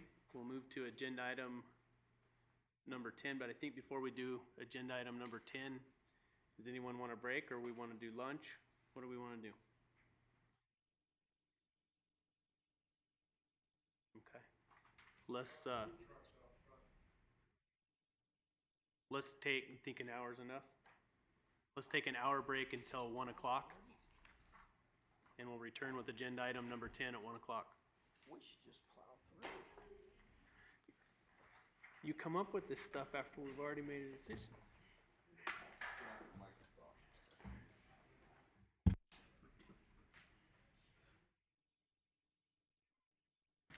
What ended up with the turkey tags?